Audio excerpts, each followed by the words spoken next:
দুনিয়ার বিবেক যেটা বলে হবে না, আমার আল্লাহর কুদরতে সেটা। আল্লাহ বলবেন হাত কথা বল, হাত সাথে সাথে আওয়াজ দেওয়া শুরু করবে। কেমনে বলবে, কোথায় তার মুখ, কোথায় তার জিহ্বা, আওয়াজটা কেমন, এটা সব কুদরতের ব্যাপার। হাত আল্লাহর সামনে কথা বলবেন, ও দয়ার মালিক তুমি হাতটা দিছো যেই কাজের জন্য সে ডিউটি বান্দা করে নাই। হাত দিয়া মা বাবার খেদমত করবে, করে নাই। হাত দিয়া বান্দা কোরআন ধরে ধরে পড়বে, পড়ে নাই। হাতের দ্বারা বান্দা নেক আমল করবে, করে নাই। বরং এই হাত আলেমের বিরুদ্ধে আঙ্গুল ব্যবহার করেছে, মোবাইলে বিরোধিতা করেছে। হাত দিয়া বান্দা গুনার দিকে কাজ করেছে। আল্লাহ বলবেন চোখ তুমি বলো। চোখ বলবে হে মালিক তুমি যেই দেখার জন্য চোখ দিছো এই বান্দা তা দেখে নাই। চক্ষু দিয়া মা বাবা দেখবে সওয়াব, এই চোখ দিয়া উলামায়ে আহলে হক দেখবে সওয়াব। এই চক্ষু দিয়া কোরআন তাকায় তাকায় দেখবে সওয়াব। এই চোখ দিয়া আল্লাহর ঘর বাইতুল্লাহ তাকায় দেখবে সওয়াব।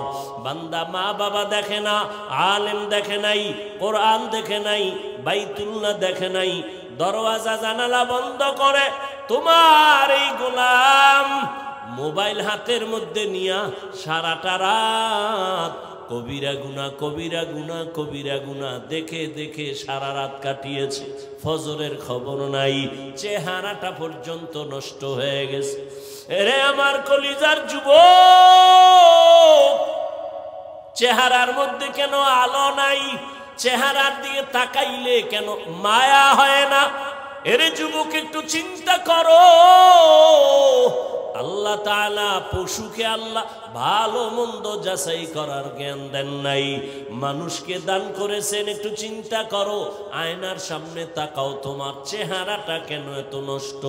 চেহারার মধ্যে কেন নূর নাই, আলো নাই, আকর্ষণ নাই? একমাত্র কারণ সারা রাত মোবাইল দেখে দেখে চেহারার নূর তুমি নষ্ট করে ফেলেছো। শুধু কি তাই? এই এক মোবাইল হাতে নেওয়ার কারণে নিজে নিজে নিজের জীবনটাকে ধ্বংস করে ফেলতেছো, খবর নাই। কেউ যদি তোমারে বুঝায় তুমি বুঝো না, বরং উল্টা তার বিরোধিতা করো। অথচ তুমি একটা ছুরি নিয়ে যদি নিজের কল্লা কাটো, এটাও তোমার যেমন খারাপ লাগার কথা। মোবাইল হাতে নিয়ে নিজের জীবন নিজে ক্ষতি করো, এটাও তো তোমার বোঝা উচিত। আজকে বাসায় গিয়া গুগলে সার্চ দিয়ে দেখবি টাচ মোবাইল চালাইলে দেখলে শরীরের অঙ্গ প্রত্যঙ্গের কি কি ক্ষতি হয়। আমি বলি তুমি শুনে যাও, তারপরে গুগলে গিয়া মিলাও। এই মোবাইলের কারণে হসপিটালে গিয়া তাড়াতাড়ি চেক আপ করে দেখো, এই মোবাইল তোমার কিডনি ড্যামেজ করে দিতেছে, খবর নাই। এই মোবাইলের কারণে তোমার হার্ট দুর্বল, ব্রেন দুর্বল, চোখের পাওয়ার চলে যায়, কানের পাওয়ার চলে যায়। দেখো না, আগের তুলনায় মাথা ব্যথা বেড়ে গেছে, বুকে ব্যথা বেড়ে গেছে, স্ট্রোকের রোগী বেড়ে গেছে। ভালো মানুষ রোগ নাই, হঠাৎ করে মরে যায় কেন? বলে অ্যাটাক করেছে, স্ট্রোক করেছে। এরে আল্লাহর বান্দা, এই মোবাইলের কারণে তোমার চরিত্র শেষ, লেখাপড়া শেষ। এই মোবাইলের কারণে কত সন্তান মায়ের সাথে বেয়াদবি করেছো, বাবার সাথে বেয়াদবি। এই মোবাইলের কারণে শিক্ষকের সাথে বেয়াদবি করেছো, এই মোবাইলকে কেন্দ্র করে আলেমের সাথে বেয়াদবি করেছো। এক মোবাইলকে কেন্দ্র করে কত সন্তান মায়ের টাকা চুরি করেছে, কত সন্তান বাবার টাকা চুরি করে। মা বাবায় না দিলে বন্ধুর পকেট মারে, বন্ধু যদি না দেয় মানুষের দোকান চুরির ষড়যন্ত্র করে। তাহলে তোর এই মোবাইলে চরিত্র নাই, লেখাপড়া নাই, শরীর নাই, চোখের পাওয়ার নাই, কিডনি দুর্বল। এক কথায় তোর মধ্যে এখন কিছুই নাই। আছে একটা রুহু, আজরাইলটা নিয়ে গেলে তুইও নাই। বুঝানোর কথা বুঝাই গেলাম, মানবা কিনা সে দায়িত্ব তোমার। বুঝানোর দরকার, বুঝাই গেলাম। হেদায়েতের মালিক তো আল্লাহ। ওরে কপাল যদি পুড়ে যায় রে যুবক, আমি হাফিজুর রহমান কেন, মক্কা মদিনার ইমাম কেন, স্বয়ং রসুলেও বয়ান করলে কপাল খুলবে না। যেই নবীজির চেহারা মোবারক এক নজর দেখলে বান্দার পেটের ক্ষুধা থাকে না। কেমন মায়ার নবী আমার, যেই রহমতের নবীর দিকে মোহাব্বতের নজর দিয়ে তাকাইলে বান্দার জাহান্নাম হারাম হয়। আম্মা জান আয়েশা রাদিয়াল্লাহু আনহা বলেন, নবীজির ঘাম বোতলে ভরে রাখতাম, আর আমরা বড় বড় অনুষ্ঠানে আতর হিসেবে ব্যবহার করতাম। এরে আল্লাহর গোলাম, যেই নবীর চেহারা দেখলে কলিজা ঠান্ডা হয় এক নজর, কিন্তু কত বড় বেঈমান কপাল পোড়া, একবার আর দুইবার না, দীর্ঘ টানা 13 বছর পর্যন্ত নবীজিরে দেখলো, বয়ান শুনলো, এরপরেও বেঈমান কালেমা পড়ে নাই। এত বড় নিকৃষ্ট কপাল পোড়ার নাম জানেননি? আবু জাহাল। অন্যদিকে 27 বছরের যুবক তরবারি নিয়ে দৌড়ায় আমার নবীর গর্দান কাটার জন্য। নবীজির চেহারা মোবারক দেখা তরবারি ফালায় বলেন, ও রহমতের নবী আমার, বেয়াদবি মাফ করেন, আমাকে কালেমার রশি লাগায় দেন। 27 বছরের যুবক নবীর হাতে কালেমা পড়িয়া তরবারি হাতে নিয়ে দাঁড়ায় বলে, বেঈমান, সাহস থাকলে এই বান্দার তরবারির সামনে দাঁড়াও। আমি নবীর বিরুদ্ধে কথা বলতে যদি চাও, নবীরে দরকার নাই, আমার তরবারি ফয়সালা করবে, সামনে আসো। এই কফালওয়ালা 27 বছরের যুবককে জানেননি? এর নাম কফাল। এর নাম কি? কফাল।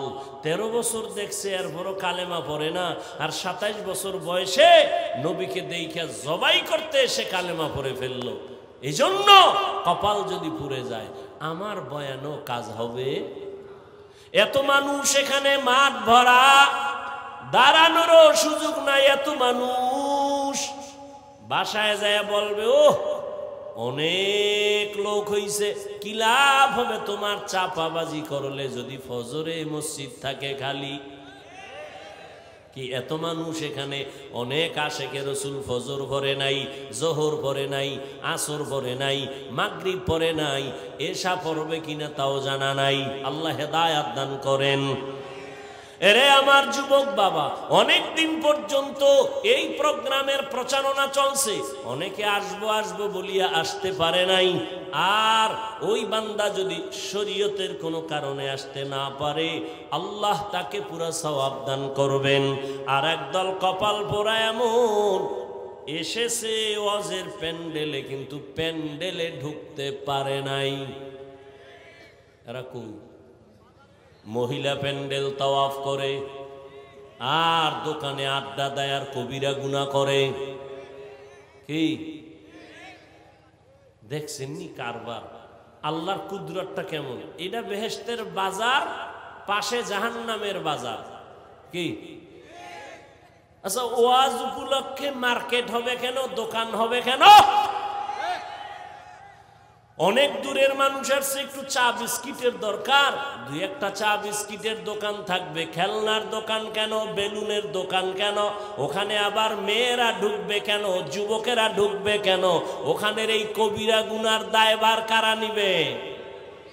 বইলা গেলাম, মানবা কিনা সে দায়িত্ব তোমার। সারা বাংলাদেশের হালাত বড় খারাপ। ও যে আইয়া কপাল ভরা বেলুন কিনছে, বেলুন, প্লাস্টিকের মাছ, কান্দে লয়ে ঝুলতে ঝুলতে বাড়ি যায়। ম্যাডাম জিগাইব, অজেতে কি নিয়ে আইছো? যে মোনাজাতে বেলুন কবুল হয়ে গেছে। আপনারা হাসেন, কত বড় নির্লজ্জ বেহায়া! আপনারা হাসেন, আবার লজ্জা থাকলে কান্না করা উচিত। আমি হাসির ওয়াজ করি নাই, হাসির কথা বলি নাই। এটা এমন একটা প্যান্ডেল, রসুলের হাদিস, এখানে বসার সাথে সাথে গুনাহ মাফ। এইরকম একটা পবিত্র প্যান্ডেলের পাশে আবার জাহান্নামের বাজার হবে, সেখানে বেপরদা নারী ঢুকবে, যুবক যুবতী ঢুকবে, কিচ্ছু বলা যাবে না। জাতির কপাল এত খারাপ, বলে প্রয়োজনে বক্তা বাদ দাও, আমগো আকাম বাদ দিব না। বলবে এত হুজুর ওয়াজ করলো কারো লাগলো না, ওনার এত লাগলো কেন? বাদ দে এই হুজুর, আমগো আকাম চলবে। এ জাতির কপাল চূড়ান্ত খারাপের দিকে চলছে। কে বলবে এই কথা? কে শুনবে এই কথা? কে মানবে এই কথা? কেন এত সুন্দর বেহেশতের বাগান, যেখানে বসলেই গুনাহ মাফ, যেখানে চোখের পানি ফেলে দোয়া করলে কবুল, সেই বেহেশতের বাগানের পার্শ্বে কেন জাহান্নামের বাজার হবে, বেপরদা নারীর আড্ডা হবে, খেলনার দোকান হবে? কারণ কি? আল্লাহ হেদায়াত দান করুন, আল্লাহ হেদায়াত দান করুন, আল্লাহ হেদায়াত দান করুন। ওজে আসছেন, দোকানে গেছেন কেন? মহাদেবপুরে দোকান নাই তো এখানে কেন দোকানদারি? কেনাকাটার জন্য সেই মার্কেটে যাবেন, এখানে কেন? এখানে আসবেন কোরআনের বয়ান শুনতে, এখানে আসবেন গুনাহ মাফ করার জন্য, কান্না করতে আসবেন। এখানে মাস্তানি কেন?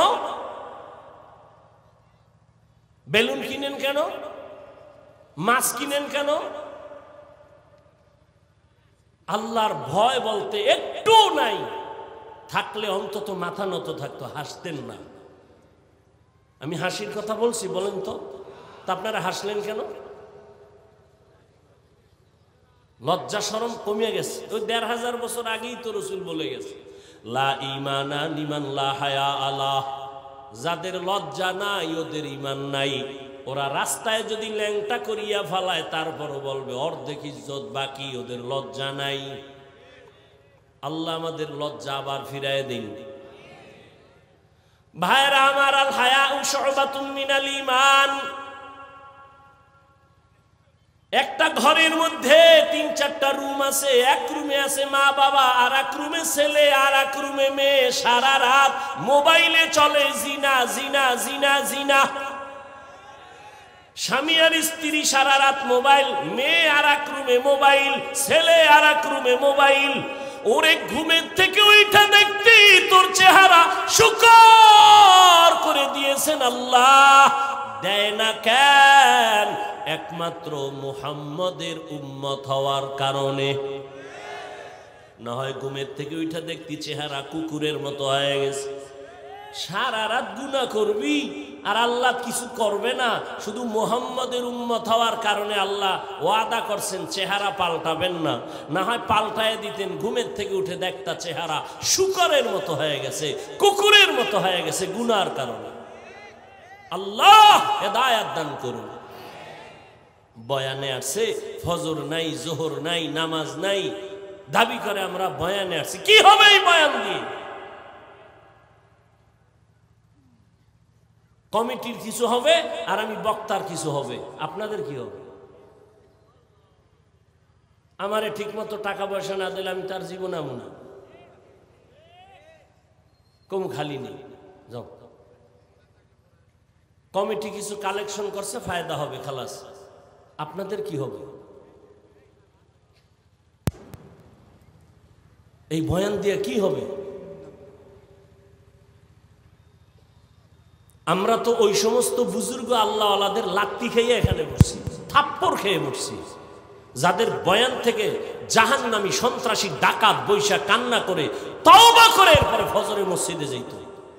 আমরা তো ওই আল্লাহ আলাদের থাপ্পড় খেয়ে এখানে বসছি, দেখছি চোখে তাকাইয়া, ময়দানে গড়াগড়ি করে কাঁদতো পাগলের মতো। বাবা কাঁদে, ছেলে কাঁদে, পাগল হয়ে যাইতো।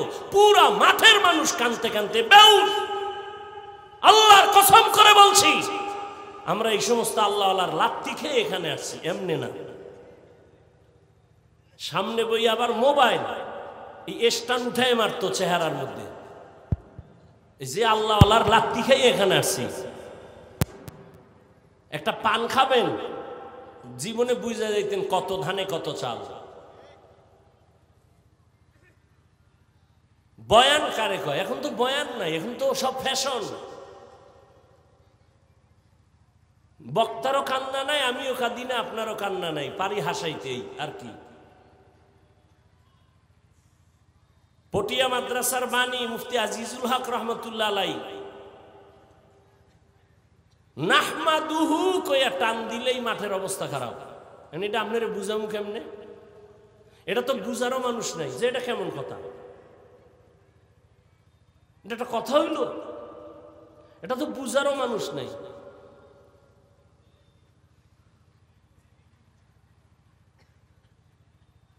আল্লাহ হেদায়েত দান করুন।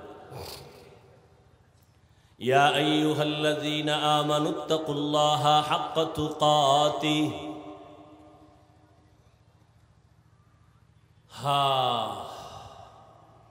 থানায় এক আসামি নিয়ে পুলিশে এমন ফিডা দিছে, যুবকের ধইরা নিয়ে এমন ফিডা দিছে মহাদেবপুর থানায়, এমন ফিডা দিছে যুবকের চোখে কোনো কান্না নাই। ও আল্লাহর বান্দার একটু আকল খাটাইয়া চিন্তা করেন, মহাদেবপুর থানায় যুবক এমন পুলিশের পিটা লাগছে, কাঁদে না। আর এটা কেমন প্যান্ডেল, আল্লাহওয়ালা বয়ান করে আর যুবক ওই মাথায় বয়া হাউ মাউ করে কান্না করে। একটু চিন্তা করেন ওই যুবকের মারলো কেউ, কাঁদে কেন? বুঝেননি? বুঝেন? ওরে থানায় নিয়ে পুলিশে পিটায়, কাঁদে না। আর ওয়াজের প্যান্ডেলে আল্লাহওয়ালা বয়ান করে, মানুষ গড়াগড়ি খায় কান্নে, ওই 200 হাত দূরে এক যুবক কাঁদে। ওরে মারলো কে? কই সেই বয়ান? কই সেই বয়ানের রূহ? কই সেই আমল? এত সোজা না। বয়ান বক্তার এলেম আর আমল, বয়ান বক্তার এলেম আর আমলের বাহাদুরিতে হয় না, শ্রোতাদের অন্তরের আকর্ষণ আর মোহাব্বতে বয়ান বের হয়। আর বক্তার মধ্যে থাকবে ইখলাস, আল্লাহর ভয়। এই আল্লাহওয়ালাদের লাত্তি খাইছি, কিন্তু ওই নজর একটু পাইছি, আল্লাহ বরকত দিছেন, কিন্তু মানুষ এখনো হইতে পারি নাই। ওরে আমি যদি আপনাদের বয়ান শুনাইতে গিয়া বলি আমি মানুষ হইতে পারি না, তো আপনাকেও তো চিন্তা করা উচিত, আপনি কি হইলেন আর বাঁচবেন কত? হায়াতের 3 ভাগের 2 ভাগ শেষ। যদি আপনার হায়াত 30 বছর থাকে, মুহাম্মদের উম্মতের হায়াত গড়ে হবে 60 থেকে 70 বছর, তাহলে আর বাঁচবেন 30, অর্ধেক শেষ।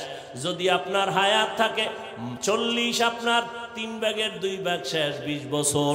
কিন্তু বাঁচবেন কিনা তাও বড় কঠিন, কারণ ইদানিং শুধু মরণ আর মরণ আর মরণ। মরণ ফাঁদ লইয়েই তো ঘুরে।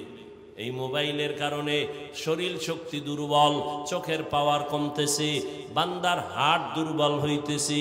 একের পর এক মরণ ফাঁদ নিয়ে আমরা চলি।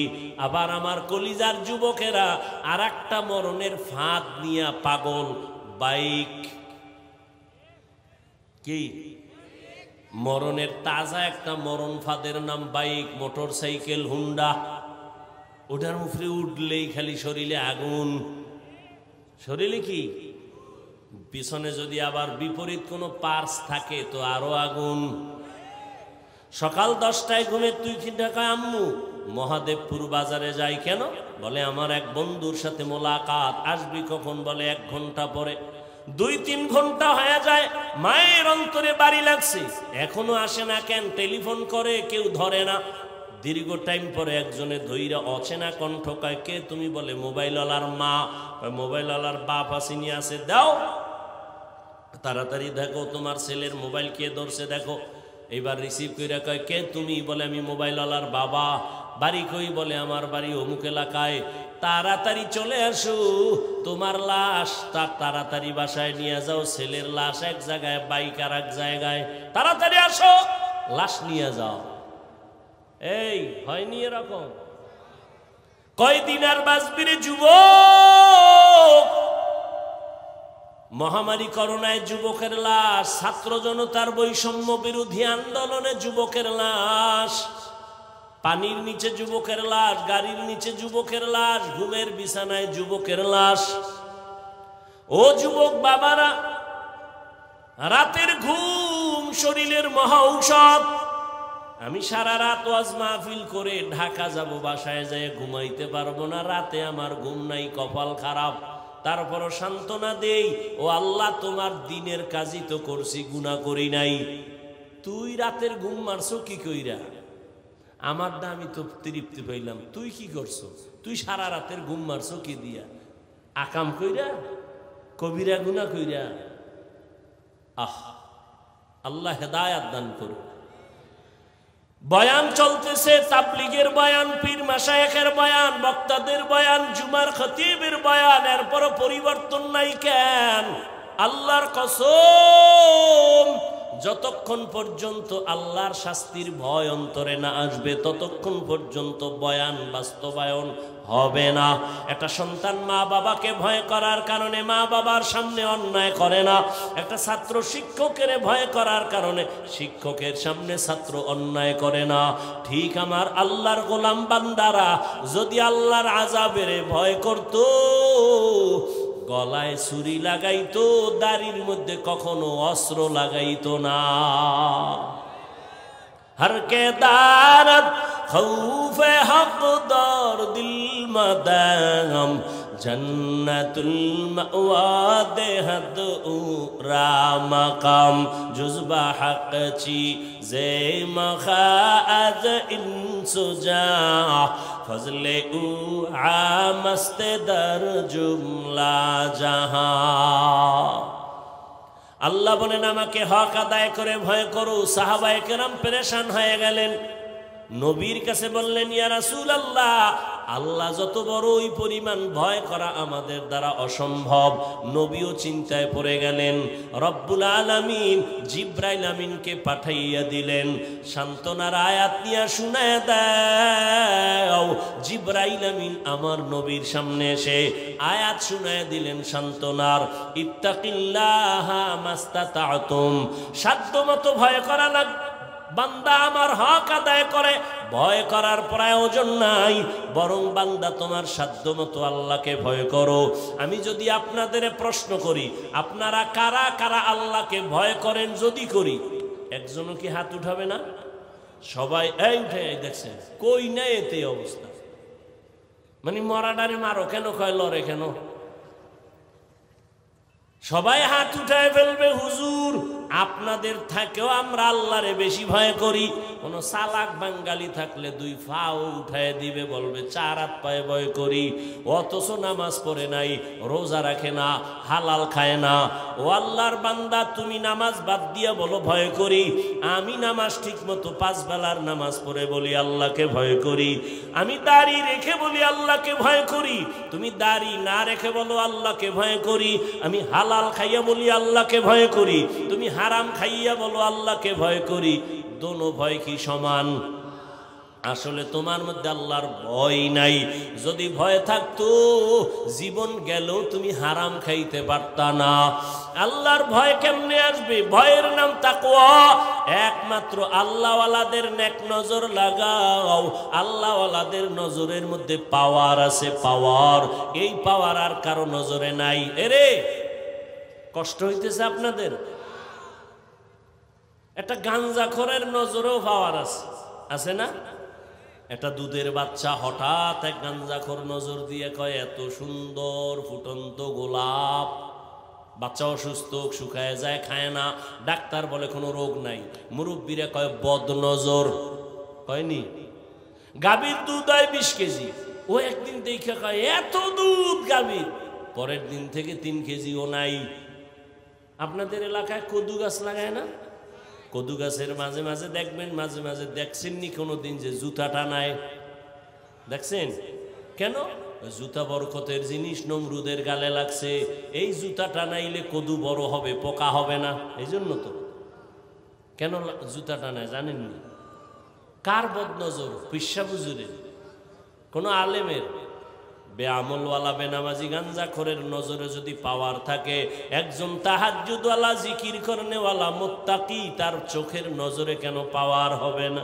আউলিয়ারা কারে উকবা ইখতিয়ার, জাহেলারা কারে দুনিয়া ইখতিয়ার। মাইলে মোমেন সোয়ে মোমেন মিশাওয়াত, মাইলে কাফের সোয়ে কাফের মিশাওয়াত। আল্লাহর ভয় অন্তরে জমা করো, আল্লাহওয়ালাদের নেক নজর লাগাইও। এরে যুবক, এতক্ষণ কষ্ট করে যে চিল্লাইতেছি তুমি মনে করতেছো কত না জানি মজা। না বাবা, একটা চিৎকার দিলে পুরা শরীরের রন্ধ্রে রন্ধ্রের রিয়াকশন শুরু হয়ে যায়। পৃথিবীতেই চিল্লানোর মতো আর কষ্টের কোনো কাজ নাই। এরপরও চলতেছে 12 মাস। কি জহুরের পরে, মাগরিবের পরে, এশার পরে, সারাদিন সারা রাত, কি রৌদ্র আর বৃষ্টি। দৌড়াচ্ছি, গাধার মতো দৌড়াচ্ছি, পায়ে ধরে ধরে বুঝাইতেছি রে বাবা। একবারও এই যে এতক্ষণ চিল্লাইলাম, একবারও কিন্তু বলি নাই ও মহাদেবপুরের বাবারা, আমি পাঁচকল্লি টুপিওয়ালা, তোমরাও পাঁচকল্লি দাও, না হয় তোমার কপাল খারাপ হবে। বলছি? বলি নাই। আমি কওমি মাদ্রাসার সন্তান, তোমরাও কওমি মাদ্রাসায় যাইও, না হয় তোমরা জাহান্নামে যাইবা। একবারও বলি নাই। আমি তাবলিগের লাইনের সন্তান, আমি পীরের মুরিদ, একবারও বলি নাই যদি তাবলিগে না যাও, পীরের কাছে না যাও, তুমি ধ্বংস হয়ে যাইবা। একবারও বলি নাই। কি বলি শুনো যুবক বাবা, আমি তোমাকে শুধু বলবো না, আরো সাহস দিয়া যাব। জানা নাই আমার মতো এই সাহস বাংলাদেশে আর কোনো বক্তা দেয় কিনা।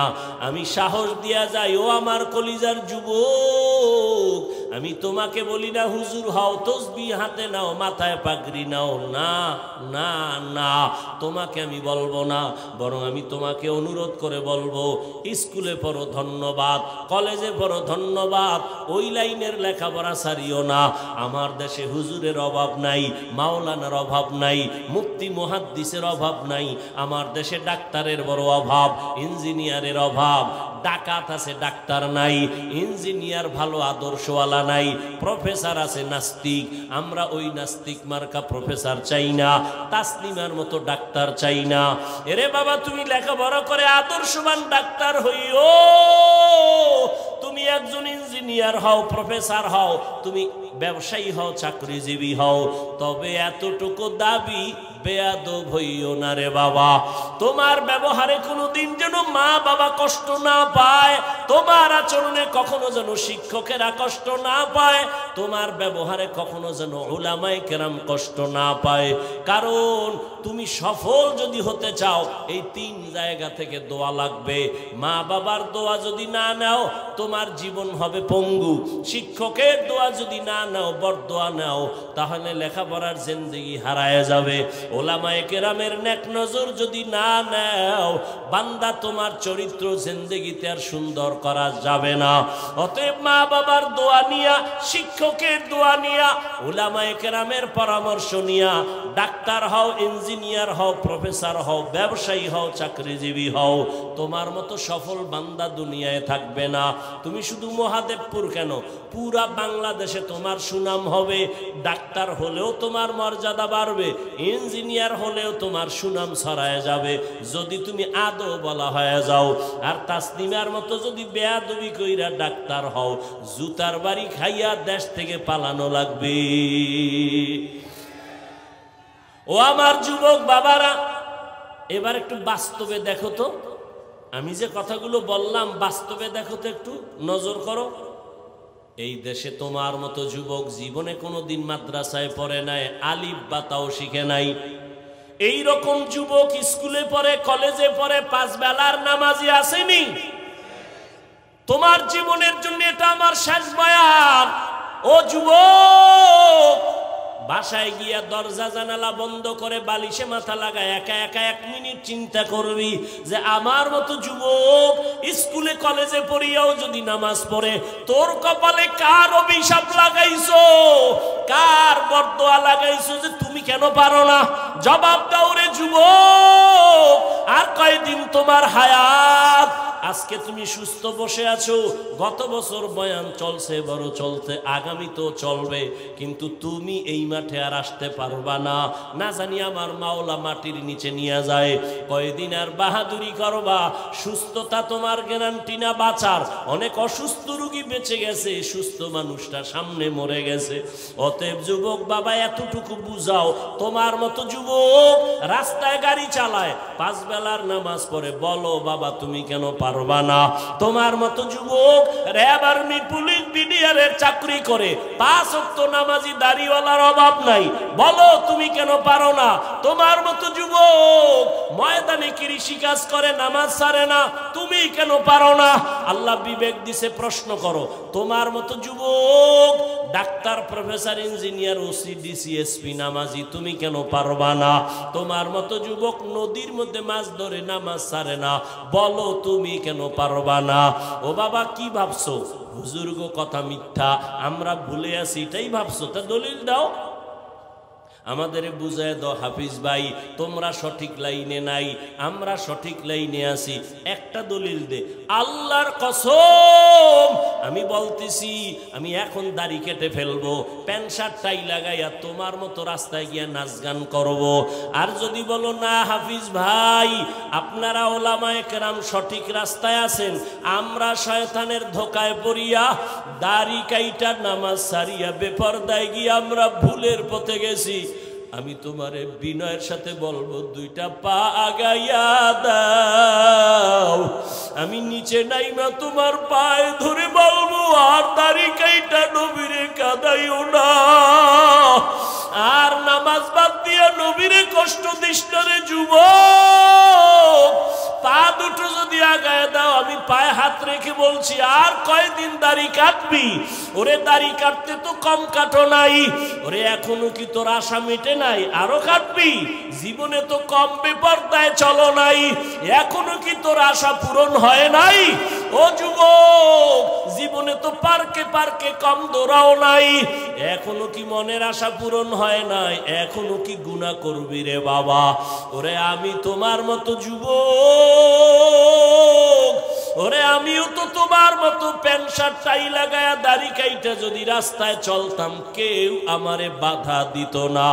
টুপির কারণে মাথা গরম, দাড়ির কারণে যৌবনের ভাব চলে যায়, জামার কারণে শরীরটা গরম লাগে, এরপরেও কেন টুপি ফালাই না, নামাজ সারি না, বেপরদায় চলি না? তোমাগো পায়ে দইরা দইরা কেন বুঝাই? একমাত্র কারণ আমার মাওলার কোরআন সত্য, একটা মিথ্যাও নাই। নেক আমলওয়ালাদের জন্য জান্নাত, গুনাহগারের জন্য জাহান্নাম। আমি যদি গুনাহগার হইয়া কবরে যাই, ওই কবরে 2 পার্শ্বের মাটির চাপ সহ্য করতে পারবো না। দুনিয়াতে একটা বেতের বাড়ি সইতে পারি না, মশার কামড় সহ্য করতে পারি না, দুনিয়াতে সূর্যের গরম সহ্য করতে পারি না, হাসরের মাঠে জাহান্নামের আগুনের গরম ও আল্লাহর বান্দারা কেমন করে সহ্য করবা? ওরে তোমার মতো যুবক দিনের লাইনে থাকিয়া যদি এখনো চলে, তুমি কেন পারবা না? ঢাকা কলেজে যাও, যাও মাঝে মাঝে ঘুরে দেখো, রাজশাহী যাও, কুষ্টিয়া যাও, কলেজগুলো দেখো। তোমার মতো যুবক কলেজে পড়ে, মাথায় পাগড়ি, এরকম বড় দাড়ি, বড় জামা, পিছন থেকে তাকাইলে মনে হয় কোন মসজিদের খতিব।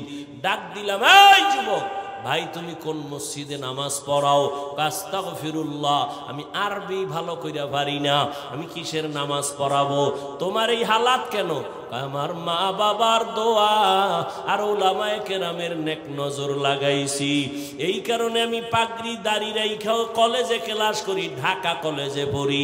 আমি নামাজ সারি না, পাগড়ি খুলি না, দাড়ি কাটি না, বেপরদায় চলি না, আমার জন্য শিক্ষকেরা দোয়া করে। ও যুবক বাবা, তুমি কেন পারবা না? আমার মাওলার আযাব কি তুমি দুর্বল মনে করেছো? ও যুবক বাবা, এখনো তওবা করো। পর্দার আড়ালের মা বোনেরা যারা আছেন, আমি এতক্ষণ আপনাদের সন্তানদের যা শুনাইলাম, এগুলো যদি বাস্তবায়ন হতে হয়, আম্মা জান আপনাদের দোয়া না থাকলে হবে না, চেষ্টা না করলে হবে না। গাছ ভালো হলে ফল ভালো হবে, মা আপনার আদর্শ ভালো হলে সন্তান ভালো হবে। এরে আম্মা জানেরা, আপনার মতো কত মা এই এলাকায় এখনো আছে, বেপরদায় চলে না, নামাজ ছাড়ে না, মোবাইলে সময় নষ্ট করে না। আপনি কি পারবেন না রে আম্মা জান? আপনি কেন পারেন না নামাজ পড়তে, পর্দা করতে? এরে আম্মা জান, আপনাদের কত মূল্য। আপনারা তো সাহাবায়ে কেরামদের মায়ের মতো মা, আপনারা তো নবীদের মায়ের মতো দামি, আয়েশা রাদিয়াল্লাহু আনহার মতো দামি নারী, ফাতেমা রাদিয়াল্লাহু আনহার মতো দামি। এরে আম্মা জানেরা, আপনারা তো খাদিজা রাদিয়াল্লাহু আনহার মতো দামি। এরে আম্মা জান, আপনারা তো ইসমাইল নবীর মা হাজেরা আলাইহা সালামের মতো দামি, ঈসা নবীর মা মারিয়াম আলাইহা সালামের মতো দামি। এই দুনিয়ায় বড় এক বেঈমানের নাম ফেরাউন। জানেননি এই বেঈমানের ফেরাউনের স্ত্রীর নাম কি? আসিয়া। এত বড় বেঈমানের ঘরে থাকিয়া আসিয়ার মতো বান্দি আল্লাহর পেয়ারা হয়ে গেল। রহমতের নবী বলেন, কিয়ামতের দিন আসিয়ার সাথে আমি মুহাম্মদের সাথে বিবাহের বন্ধন হবে। ও আম্মা জানেরা, আপনার স্বামী তো ফেরাউনের মতো খারাপ না। আপনি কি পারতেন না স্বামীরে বুঝাইতে নামাজের জন্য? আপনি যদি নামাজ পড়িয়া দোয়া করতেন, হে আল্লাহ, আমার স্বামী দিন রাত্র কষ্ট করে কামাই রুজি করে, তার নিজের জন্য করে না।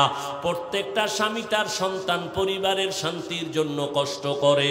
নিজে না খাইয়া থাকলে কোনো বাবা কষ্ট পায় না।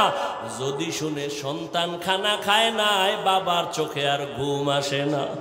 মা বাবা, ওই বাবার ঋণ কেমনে আদায় করবি রে সন্তান?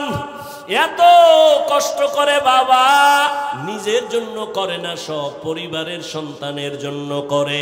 ও মা, যদি স্বামীটার জন্য দোয়া করে বুঝাইতেন আর নামাজের কথা বলতেন, একদিন না একদিন নামাজের দিকে আসতো। আর আপনি যদি বলতেন, স্বামী আমার মা বাবার মায়া ত্যাগ করে আমি তোমার সংসারে আসছি, খাইয়া থাকলেও আসি, না খাইয়া থাকলেও আসি, তবে তোমার কাছে আমি স্ত্রী হিসাবে একটা দাবি, জীবনে হারাম টাকা কামাই করবা না, হারাম মাল ঘরে আনবা না, হারাম খাইয়া নিজেদের রক্ত নাপাক করব না, সন্তানের রক্ত নাপাক করতে দিব না। আম্মা জানেরা যদি বুঝাইতেন, কোন স্বামী হারাম মাল ঘরে নেওয়ার সাহস পাইত না। এরে আম্মা জান, আপনি হারাম খাইয়া কেন নিজের রক্ত নাপাক করবেন? হারামের দ্বারা সন্তানের রক্ত কেন নাপাক করবেন? এখন থেকে তওবার সুযোগ আছে, তওবা করেন। সন্তানকে ডাক্তার বানাবেন, বেয়াদব বানাবেন না। সন্তানটাকে ইঞ্জিনিয়ার প্রফেসর বানাবেন, বেয়াদব বানাবেন না। সন্তানের যদি বারবার বুঝাইতে থাকেন, বাবা কোনদিন মুরব্বীদের চোখের দিকে তাকায় কথা বলবা না, বেয়াদবি করবা না, মিথ্যা কথা বলবা না, কারো ক্ষতি করবা না, একদিন না একদিন সন্তান আপনার কথা কাজে লাগাইতো। এখনো সময় আছে, তওবা করে নেন। আর নামাজ ছাড়বেন না, বেপরদায় চলবেন না, স্বামীর মাল খেয়ানত করবেন না। ও যুবক বাবারা, এখনো সময় আছে, তওবা করো। জীবন গেল আর নামাজ ছাড়বা না, বেপরদায় চলবা না, দাড়ি কাটবা না, মা বাবারে কষ্ট দিবা না, শিক্ষকের বরদোয়া নিবা না, ওলামায়ে কেরামের দোয়া নিয়া নবীজির তরিকা মেনে এখন থেকে চলবা। স্কুলে পড়ো, কলেজে পড়ো, চাকরি করো, ব্যবসা করো, আর নামাজ ছাড়বা না। যদি তওবার নিয়ত থাকে ওমরের মতো তৈরি হইয়া গোপনে গোপনে মনে মনে আমার আল্লাহকে বলো, হে আল্লাহ, এই ময়দানে গুনাহ নিয়ে ঢুকলাম, আর গুনাহ নিয়ে বাসায় যাব না। তওবার নিয়ত করে ফেললাম, জীবনে তো কম দাড়ি কাটি নাই, জীবনে নামাজ তো কম সারি নাই, বেপরদায় কম চলি নাই, আর কত জীবন কতদিন আছে জানা নাই। ও আল্লাহ, আজকে থেকে আর নামাজ ছাড়বো না, দাড়ি কাটবো না, বেপরদায় চলবো না। মা বাবার দোয়া নিয়া, শিক্ষকের দোয়া নিয়া, উলামায়ে কেরামের পরামর্শ নিয়া নবীজির তরিকা মেনে চলবো। তওবা করার মতো যদি কারো অন্তর তৈরি হয়, মুনাফিকি না থাকে, খাঁটি তওবার নিয়তে দুটো হাত আমার আল্লাহকে দেখাইয়া দাও। আয় আল্লাহ, হাতগুলো কবুল করে নেন, তওবা কবুল করে নেন। তওবার উপরে মজবুত হইয়া আমাদের চলার মতো তৌফিক দান করেন আমিন। আলহামদুলিল্লাহি রাব্বিল আলামিন ওয়াসসালাতু ওয়াসসালামু আলা সাইয়্যিদিল আম্বিয়াই ওয়াল মুরসালিন ওয়া আলা আলিহি ওয়া আসহাবিহি আজমাইন ইয়া আরহামার রাহিমিন ইয়া আরহামার রাহিমিন ইয়া আরহামার রাহিমিন রব্বিরহামহুমা কামা রব্বায়ানি সগীরা।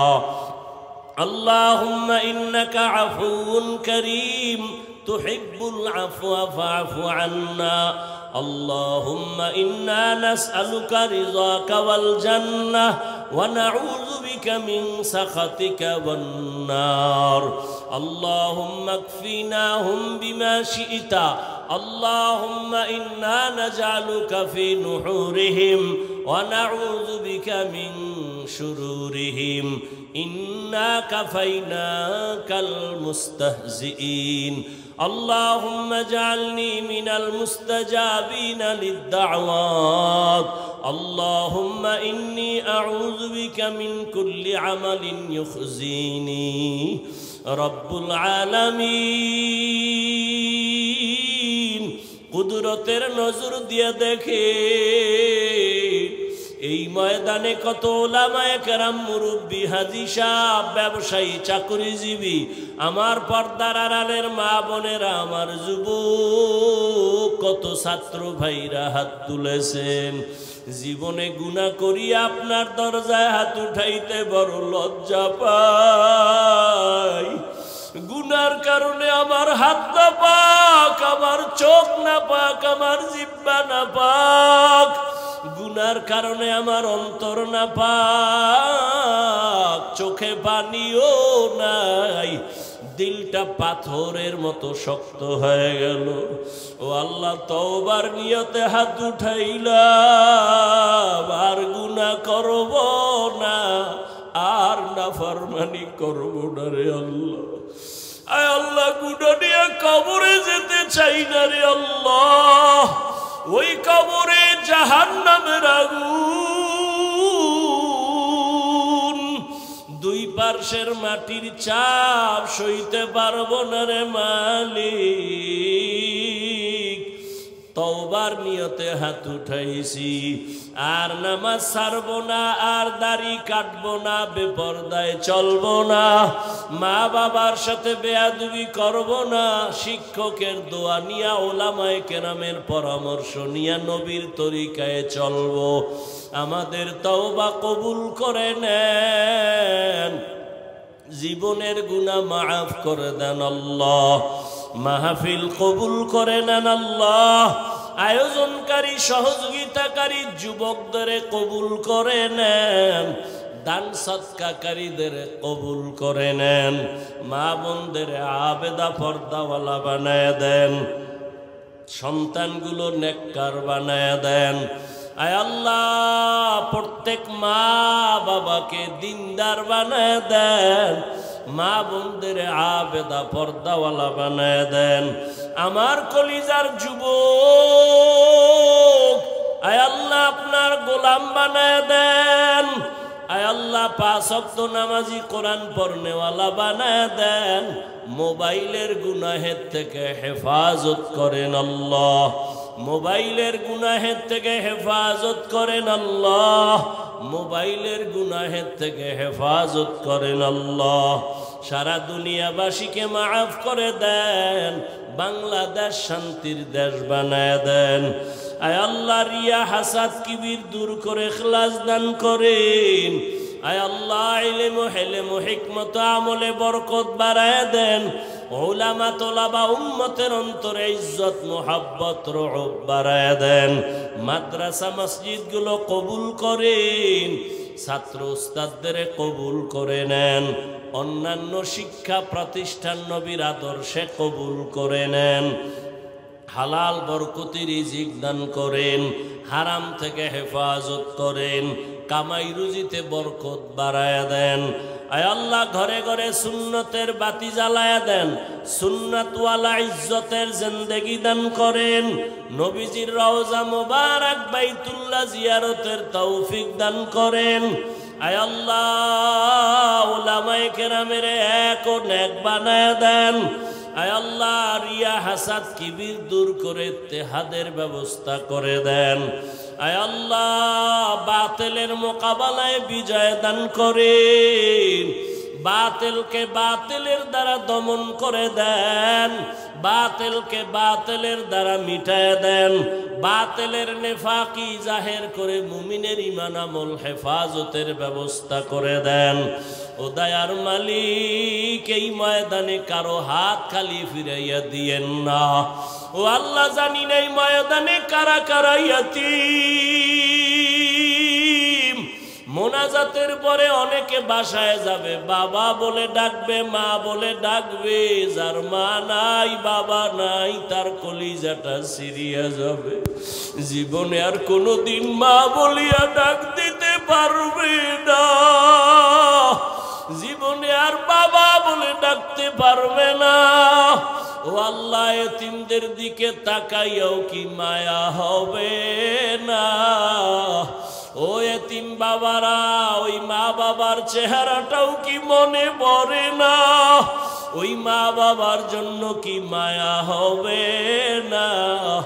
ওই মা বাবারে জীবনে কিছু দিতে পারো নাই, ওই মা বাবার চোখের পানি আর দোয়ার কারণেই চেয়ারে বসছি, ওই মা বাবার চোখের পানি আর দোয়া ছাড়া তুমি মাওলানা হতে পারো নাই, টাকা পয়সার মালিক হতে পারো নাই, গাড়ি বাড়ির মালিক হতে পারো নাই।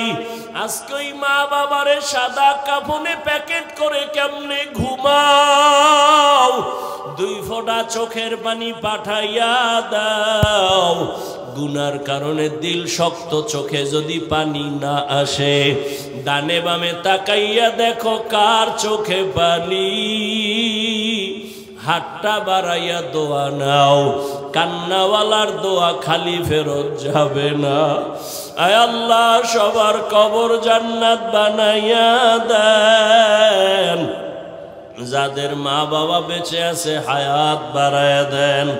ও আমার যুবক বাবারা, মা বাবা থাকলে দোয়া নাও, দোয়া নাও, এই রত্ন হারাইয়া গেলে আর পাইবা না রে যুবক। বাসায় গিয়া মাকে বলিও, মা আজকে ওয়াজের প্যান্ডেলে কত বান্দার চোখে পানি, আমার চোখে কেন পানি নাই? গুনাহের কারণে বুঝি আল্লাহ বেজার। ও মা জীবনে কত কষ্ট তোমাদের দিছি, গোপনে তুমি কষ্ট পাইছো, আজকে তওবার নিয়ত করছি আর তোমাদের সাথে বেয়াদবি